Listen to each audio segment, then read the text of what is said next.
అందరికీ నమస్కారం అండి. కథ పేరు సాయం. ఈ కథని రచించిన వారు భాగ్యశ్రీ గారు. ఇక మనం కథలోకి వెళ్ళిపోతే, అమ్మయ్య, ఈ రోజుకి మొదటి అధ్యాయం పూర్తయింది. వాషింగ్ మిషన్లో 3వ రౌండు బట్టలను ఉతకటం పూర్తి చేసిన భువన నిట్టూర్చింది. నుదుటిన అలుముకున్న స్వేద బిందువులు తుడుచుకుంటూ. ఆసారికే పిల్లలు స్కూలుకి, భర్త ఆఫీసుకి వెళ్ళిపోయారు. తను కూడా తెమిలిపోయి బ్యాంకుకు వెళ్ళడమే మిగిలి ఉంది. ఇదిగో ఈ బట్టలారేసి గబగబా తయారై వెళ్ళిపోవాలి. తనలో తను స్వగతంలా అనుకుంటూ బట్టల బకెట్ చేతిలోకి తీసుకుని టెర్రస్ మీదకెళ్ళింది భువన. అక్కడ తాను కట్టుకున్న తీగల మీద ఇంకెవరో బట్టలారేసి ఉండటం చూసి ఉసూరుమనిపించింది. ఈ తీగల మీద బట్టలారేయొద్దని ఎన్నిసార్లు చెప్పినా వినిపించుకోరెవరు. కిందన వీటిని ఆరేయటానికి జాగాలేదు. అసలు అలా లేదనే కదా మేడ మీద ఇలా తీగలు ఏర్పాటు చేసుకున్నది. ఆ సంగతి అర్థం చేసుకోకుండా తీగ కనపడితే చాలు కొందరు బట్టలు ఆరేస్తారు. భూబకాసురులు భూముల్ని కబ్జా చేసినట్లుగా ఇక్కడి వాళ్ళకి తీగ దొరికితే చాలు ఎవరిదా అని కూడా ఆలోచించకుండా కబ్జా చేసేస్తారు. అక్కసుగా అనుకుంటూ అటూ ఇటూ చూసింది. వాటిని ఆరవేసిన వారు ఎక్కడన్నా కనిపిస్తారేమోనని. అబ్బే, చుట్టుపక్కల పెట్టె మనిషి లేడు. వాచ్మెన్ని అడిగి ఆ బట్టలు సొంతదారులెవరో కనుక్కొని తీసేయమని చెప్దామంటే బ్యాంకుకి టైం అయిపోతుంది. ఇప్పుడు ఆ వివరాలు సేకరించడానికి తన సమయం సరిపోదు. ఏదైతే అదయింది. తన పని కావడం ముఖ్యం అనుకుంటూ ఆ బట్టల్ని తీసేసి ఓ పక్కగా కుప్పపోసి తన పని చూసుకొని కిందకి దిగింది భువన. మనసులో ఏమోలో పీకుతూనే ఉంది. తాను చేసిన పని ఎవరికన్నా నొప్పిస్తుందేమోనని. కానీ తప్పదు. తన్ను మాలిన ధర్మం మొదలు చెడ్డ బేరం కూడదన్నారు పెద్దలు. వెళ్లే ముందు వాచ్మెన్తో చెప్పేసి వెళ్తే సరిపోతుంది అనుకుని గబగబా నోట్లో టిఫిన్ కుక్కేసుకొని తయారై ఇంట్లోంచి బయటపడింది భువన. సెల్లార్లో ఉన్న స్కూటీ తీస్తూ వాచ్మెన్ని కాకేసి తాను తీసేసిన బట్టలు ఎవరవో కనుక్కొని వాళ్ళకి ఆ విషయం తెలియజేయమని చెప్పడం మరవలేదు ఆమె. అసలు ఈ అపార్ట్మెంట్ జీవితాల్లో ఉండే చిక్కులు ఇలాంటివే. ఇక్కడ నోరున్న వాడితే రాజ్యం. ఇప్పుడు తాను చేసిన ఈ పని వల్ల ఎంత దుమారం రేగుతుందో భయపడుతూనే ఉంది భువన. ఆ తర్వాత బ్యాంకులో పని ఉండటం వలన ఆ విషయం తాత్కాలికంగా మరుగున పడిపోయింది ఆమె మస్తిష్కం నుంచి. భువన వాళ్ళుండేది 28 ఇళ్లున్న ఒకానొక గృహ సముదాయం. అసలు భువనకి అపార్ట్మెంట్ జీవితం అంటేనే నచ్చదు. భర్త కుమార్ అపార్ట్మెంట్లో ఫ్లాట్ కొంటానన్నప్పుడు వ్యతిరేకించింది కూడాను. ఎందుకండి అపార్ట్మెంట్ అంటూ చిందులు వేస్తారు? ఆ గోడలు మనవి కాదు, నేల మనది కాదు, ఇంటి పైకప్పు మనది కాదు. గట్టిగా నవ్వినా, మాట్లాడినా, ఆఖరికి తుమ్మినా సరే పక్క వాళ్ళకి వినపడుతుందేమోనన్న భయం. వాళ్ళకి మన వల్ల డిస్టర్బెన్స్ అవుతుందన్న బాధ. ఎందుకీ తలనొప్పంతా? చిన్నదైనా సరే ఇండివిజువల్ హౌస్ కొనుక్కుందామండి అంది కుమారు ప్రతిపాదనతో వివేదిస్తూ. నిజమే భువన, కానీ ప్రస్తుతం మనం ఉన్న పరిస్థితుల్లో ఇండివిజువల్ హౌస్ అంటే క్షేమదాయకం కాదు. మనమిద్దరం ఉద్యోగస్తులం.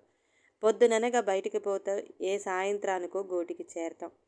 మనం ఇంటి దగ్గర ఉండమని కనిపెట్టిన ఏ దొంగ వెధవో పట్టపగలే ఇల్లు దోచుకుపోయే ప్రమాదం లేకపోలేదు. పైగా సిటీలో ఇండివిజువల్ హౌస్ కొనడం అంటే మాటలు కాదు. మనం కూడబెట్టినదంతా ఊడ్చిపెట్టినా కనీసం జాగా కూడా కొనలేము.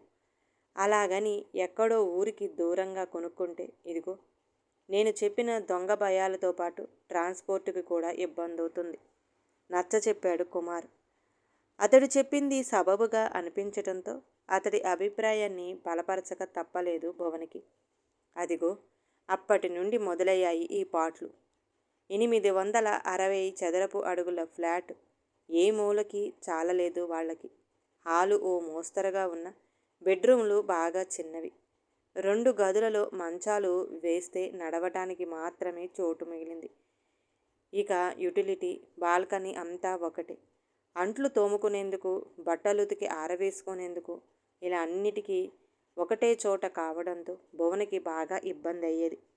రోజువారీ బట్టలకి పరవాలేకపోయినా బెడ్షీట్లు, పిల్లల యూనిఫారాలు అన్నీ ఉతికిన నాడు మాత్రం ఆరవేసుకునేందుకు చాలా యాతనయ్యేది. ఈ బాధపడలేని భువన ఆ ఇబ్బందిని అధిగమించటానికి టెర్రస్ మీద ఇనుప రాడ్లు పెట్టించి వాటికి ఇన్సులేటెడ్ ఇనుప తీగలు కట్టించుకుంది. సమస్య తీరిందని ఊపిరి పీల్చుకున్నంతసేపు లేదు. కొత్త సమస్య వచ్చి పడటానికి తన సౌకర్యార్థం కట్టించుకున్న ఆ తీగల మీద ఎవరో ఒకరు వచ్చి బట్టలారేసిపోవడం ప్రారంభించారు. ఆ బట్టలు ఎవరివో కనుక్కొని వాటిని తీయించి తను బట్టలారేసుకునేసరికి తల ప్రాణం తోక్కొచ్చేది ఆమెకి. ఈ ప్రహాసనంతో బ్యాంకు వేళ దాటిపోయిన సందర్భాలు లేకపోలేదు. అలాంటప్పుడు మేనేజర్ చేత తల వాచేలా చివాట్లు తినాల్సి రావడంతో ఆమెకు చాలా బాధ అనిపించేది. ఇలా లాభం లేదని అపార్ట్మెంట్లో అసోసియేషన్ మీటింగ్ జరుగుతున్నప్పుడు వెళ్ళి నలుగురితో చెప్పింది. తన అవసరం కోసం కట్టుకున్న ఆ తీగల మీద ఎవరిని బట్టలారేయొద్దని, కావాలంటే వాళ్ళని కూడా 4 తీగలు కట్టుకోమని కూడా చెప్పింది. భువన చెప్పిన దాన్ని కొంతమంది సక్రమంగా అర్థం చేసుకుంటే మరికొందరు మూతులు ముడిచారు.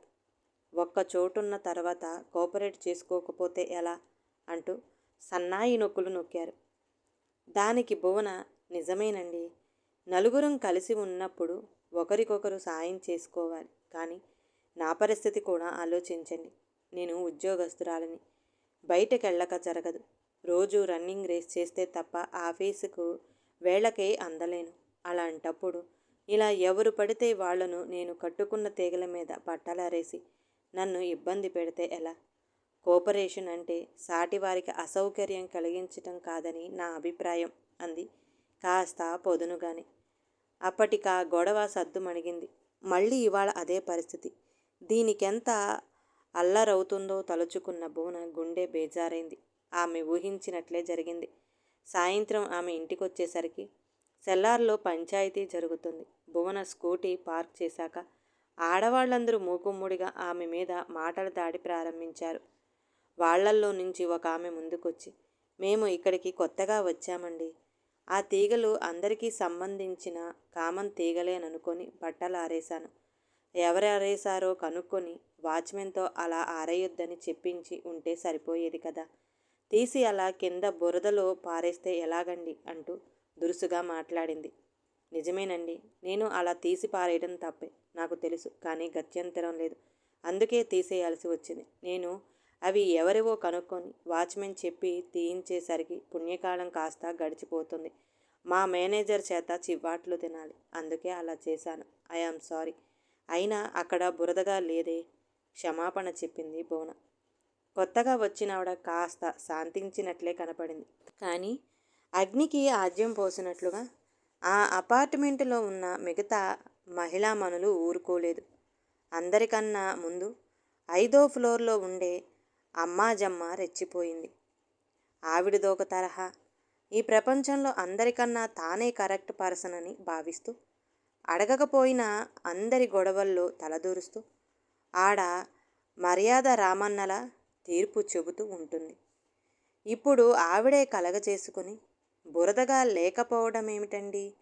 మొన్న కురిసిన వర్షానికి నీళ్లు నిలవై అక్కడంతా ఆకుపచ్చటి నాచు పట్టేసింది. అయినా మీకేమిటండి అంత గర్వం? ఎవరితో కలవకుండా ఒక గిరిగీసుకొని బతుకుతారు.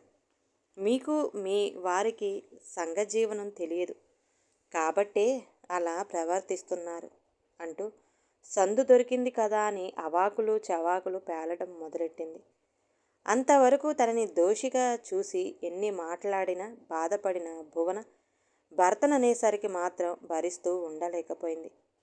మాటలు తిన్నగా రానియండి అమ్మాజమ్మగారు, ఇందులో తప్పేదన్నా ఉంటే నాది. మధ్యలో మా ఆయన్ను అనడం దేనికి? అసలు ఆయన్ని అనడానికి మీరెవరు? మీరేమన్నా ఆయన అక్కా చెల్లెలా, లేకపోతే స్నేహితురాలా? అందరి మీద నోరు పారేసుకోవడానికి మీకే అధికారం ఉంది అసలు? అయినా మంచి మర్యాదలు, సంఘజీవనం అంటే ఏమిటో మీ దగ్గర నేర్చుకునే స్థితిలో నేను లేను. నేను చదువుకున్నాను, సంఘంలో గౌరవప్రదమైన స్థానంలో ఉన్నాను. ఎదుటి వ్యక్తిని కించపరచడం మానేయండి ఆవేశపడింది భువన. అమ్మాజమ్మ ఊరుకుంటుందా? మీరు చదువుకున్నారన్న మాటే గాని నలుగురితో ఎలా మెలగాలో మీకు తెలియదు. అందుకే మన బిల్డింగ్లో ఏ ప్రాబ్లం వచ్చినా వినాయకుడిని పెట్టినా మరే సందడి జరిగినా పట్టించుకోరు అంటూ వాగ్బాణాలు విసిరింది పరుషంగా. భువనకి దుఃఖం ముంచుకొచ్చిందో గాని అప్పటి వరకు బ్యాంకులో చాకిరీ చేసి వచ్చిందేమో, మనసు శరీరం కూడా అలసిపోయి ఉన్నాయి. ఇంటికి పోయి కాసేపు విశ్రాంతిగా వాలదామంటే ఈ తద్దినం తలకు చుట్టుకుందేంటబ్బా అని వాపోయింది మనసులోనే. తన వల్ల బాధపడ్డ వ్యక్తి ఊరుకున్న ఆవిడని రెచ్చగొడుతున్న అమ్మాజమ్మ వైఖరికి ఆమెకి అసహ్యం కలిగింది. ఇంకా ఆవిడతో వాదలాడి తన శక్తిని వృధా చేసుకోదలుచుకోలేదు. తాను తీసి పడేసిన ఆ బట్టలు స్వంత దారుని కేసి చూసి 2 చేతులు జోడించి నమస్కరిస్తూ, అమ్మా, నా వలన ఏదైనా పొరపాటు జరుగుంటే నన్ను క్షమించండి. దయచేసి ఇక మీద నాకు అసౌకర్యం కలిగించే పనులు చేపట్టకండి. ఉప్పెనలా పొంగుకొస్తున్న ఏడుపుని అక్కడే ఆపేసే ప్రయత్నం చేస్తూ తన ఫ్లాట్కి దూసుకుపోయింది భువన. వెనక అమ్మాజమ్మ ఇంకేదో అంటూనే ఉంది. ఎర్రబారిన కళ్ళతో ఇంట్లోకొచ్చి పడ్డ తల్లికేసి బిక్కమొఖాలేసుకుని చూడసాగారు పిల్లలిద్దరు. ఇంతలో కుమార్ కూడా ఇంటికొచ్చాడు. ముఖం వేలాడేసుకుని దిగులుగా కూర్చున్న భార్యని చూసి ఏమైందంటూ ప్రశ్నించాడు. బోరుమంది భువన. కుమార్ కలవరపడ్డాడు. అతడు పదే పదే అడిగిన మీదట అసలు విషయం బయటపెట్టింది భువన.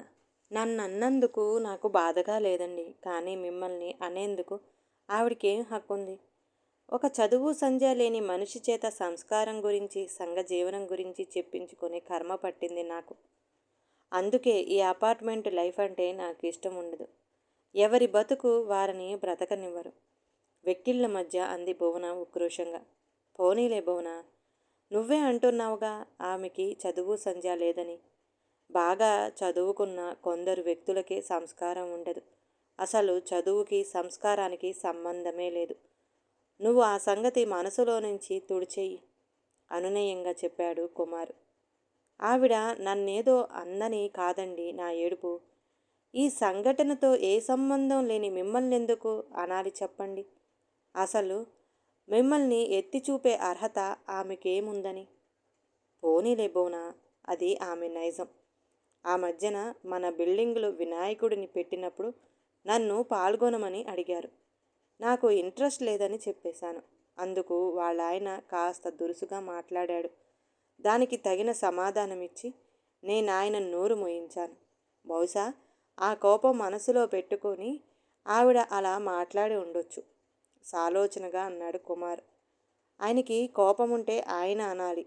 మధ్యలో ఈమెకేం అవసరం? తగుదనమ్మా అంటూ అన్నిటిలో వేలు పెడుతూ మనుషుల్ని నొప్పిస్తూ ఉంటుంది. భువన కోపం ఇంకా చల్లారలేదు. కుమార్ రెట్టించలేదు. కాసేపు మౌనంగా ఊరుకుంటే భువన తానే మామూలైపోతుందని అతడికి తెలుసు. అందుకే మౌనంగా ఉండిపోయాడు.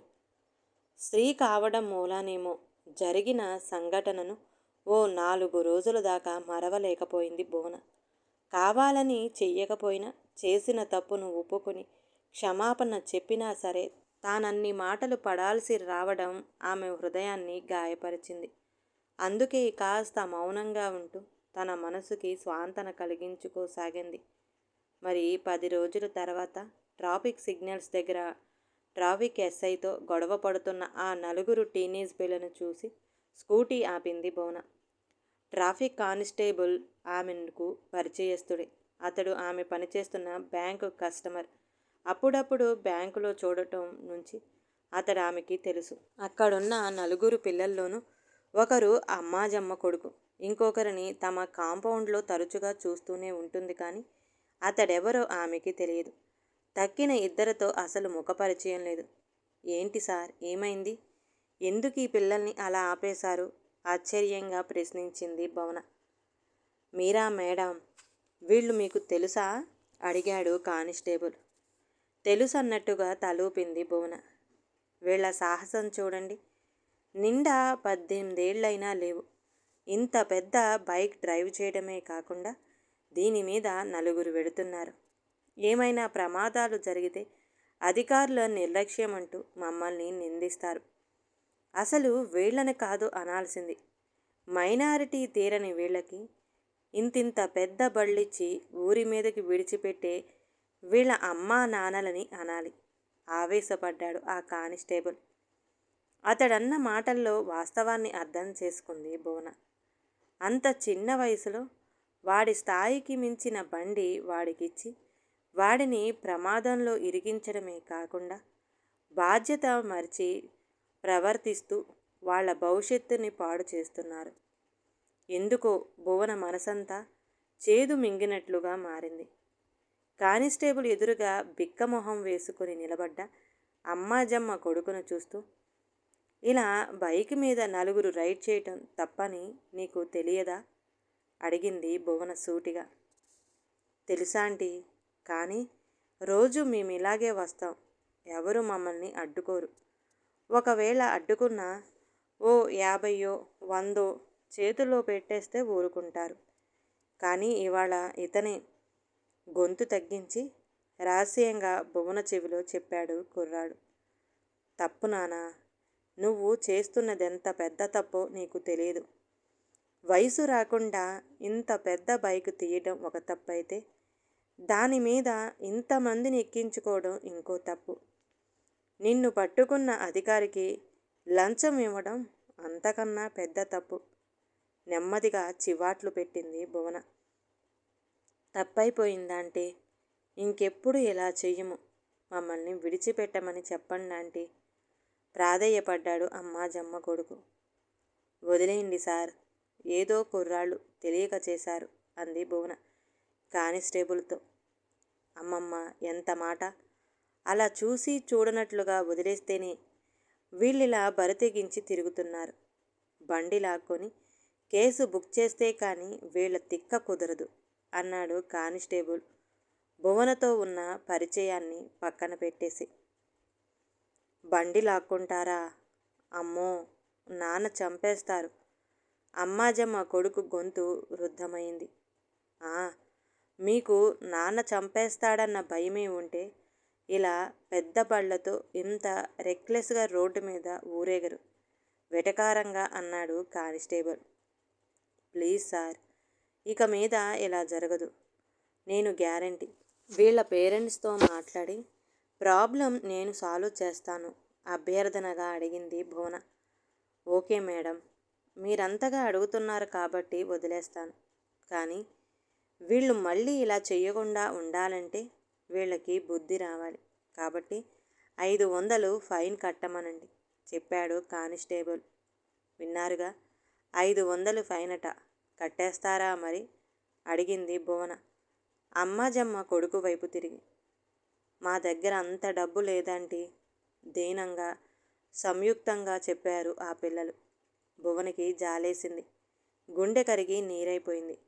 ముఖాలు వేలాడేసుకొని నిలబడ్డ ఆ పిల్లల్లో తన పిల్లలు కనపడ్డారా క్షణాన. ఓకే, ఆ డబ్బు నేనిస్తాను.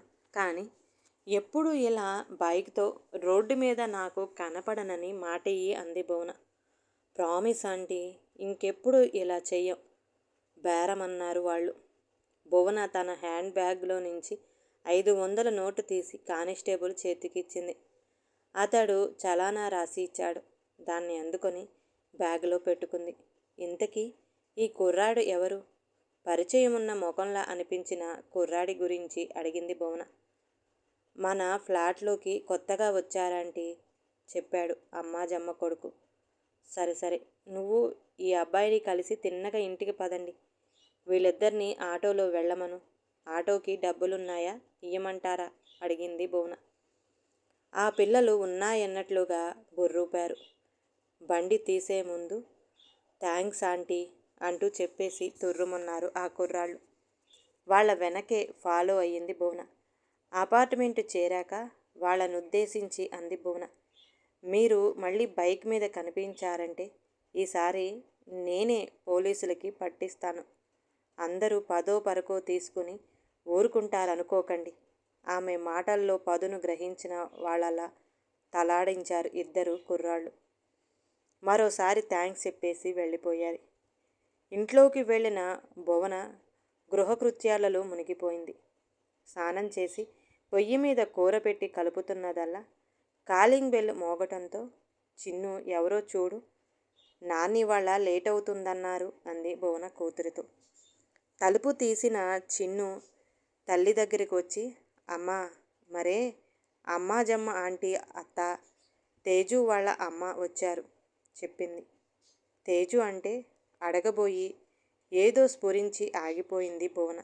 పిల్లలకన్నీ వేగంగా తెలిసిపోతాయి. లోపలికొచ్చి కూర్చోమను. వస్తున్నా అంది స్టవ్ మంట తగ్గిస్తూ. ఆమె పెదవులు గులాబీ పువ్వుల్లా విచ్చుకున్నాయి. భువన వెళ్ళేసరికి వాళ్ళిద్దరూ గుమ్మానికి ఇవతలే నిలబడి ఉన్నారు. అక్కడే నిలబడ్డారేమి? లోపలికి రండి పిలిచింది భువన. చిన్నబుచ్చుకున్న వదనాలతో లోపలికి వచ్చారు వాళ్ళు. మా అబ్బాయి అంతా చెప్పాడు. మీరు చేసిన సాయానికి చాలా థ్యాంక్స్ అండి. మీరే గనక ఆదుకోకపోతే ఇక మీదట అబ్బాయిలకి బైక్ ఇవ్వము. అవనత వదనంతో పలికింది అమ్మాజమ్మ.